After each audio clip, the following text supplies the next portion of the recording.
Marijuana Initiative, better known as Proposition 19, represents far more than the legalization of a controlled substance. For generations now, marijuana has played a preeminent role in California's economy. And although an illicit crop, it represents, by conservative estimates, $14 billion of untaxed economic activity for the state. And it sits at the top of the agricultural food chain in a state known around the world for what it grows. Although many millions of Americans smoke marijuana recreationally, embedded in the initiative are socioeconomic complexities that sadly far transcend the current level of political debate on the issue. Southern California author Katie Arnoldi's recent work, Point Doom, uses the reality of the underground California marijuana economy as a backdrop to her story. Her impeccably researched work represents more truth than fiction on the topic of marijuana in the Golden State.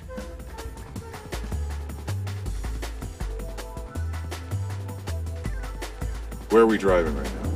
Now we're on Mulholland, and we're driving into the heart of Potland. There's water running all through these mountains. The Las Virgenes water system runs all through here, so it's not a problem at all. I'm going to show you a bunch of places where I would grow pot if I was a cartel guy and wanting to set up a site. So we are about 2 miles in from the coast in one of the canyons, specifically Canaan, and the thing that really surprised me when I came out and started researching marijuana is, like, if you look around here, you see the canopy of native plants, and it doesn't seem possible that there could be pot farms out here. And yet the sites that I've been into, I'd look from a distance, I'd look across at a hillside, and I would see, you know, a very dense growing like these plants here. In fact, they leave the canopy alone and tunnel underneath and grow underneath. And there could be, on that hillside over there, there could be 10,000 plants growing right now and we would never know it. And it's shocking and amazing to me that that's how they operate. In the olden days, when they first started growing, they would clear sites and grow plants, but the color of pot is a very different green from the color of the native chaparral. So they got smart very quickly and left the canopy, and they just kind of weed out enough that the light comes through and then the weed grows. And I'm telling you, marijuana is so easy to grow. That was another shocking thing that I didn't know until I got out to these sites. It doesn't take much. It doesn't take much water.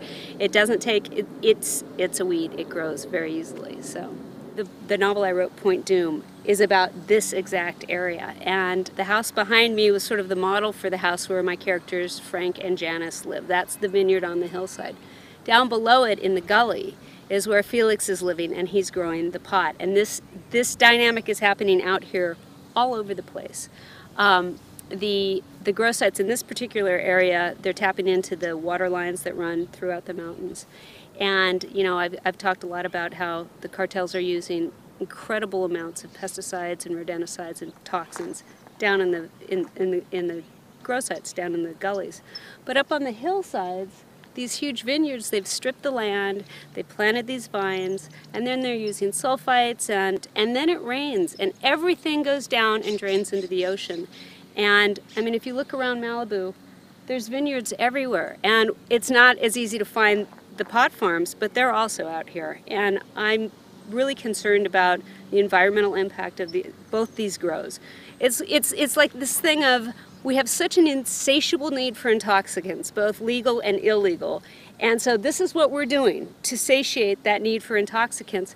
But the cost that we're paying, we're killing the ocean. Is it worth it? Is kind of one of the questions I deal with in the book. And it bugs me a lot. Katie Arnoldi, thank you for speaking with Truth Out. Your new book, Point Doom, really touches on a number of different issues that are happening today. Do you think that your book has served as a tool to educate people about some of the issues of human trafficking, the drug cartels that are running rampant in California? I've been kind of shocked, actually, when I've been out on my book tour and talking to people about the book, and pretty much across the board, people had no idea that, like, they read about it in the paper, they read about the cartel activity that they're growing on public lands, but they somehow don't understand that it's right here in our backyards. There's an organization called HIDTA, which is High Intensity Drug Trafficking Areas. There's 36 of them throughout the United States, 4 in California. And their most recent report, their June report, stated that California is outgrowing Mexico significantly, like 30%. Our outdoor grows is greater than all of what's going on in Mexico. What that tells us is that the cartel activity has increased a huge amount in the last couple of years. And the thing that people need to know and remember is that they're growing this pot on public designated wilderness. These are our public lands, and they are permanently polluting and destroying them. I think that's an issue that we should be discussing. I think it's a key issue for in terms of should we legalize marijuana. It's not been in the press very much, and I don't understand why we're not talking about it more. I have certainly not heard our state lawmakers discussing it.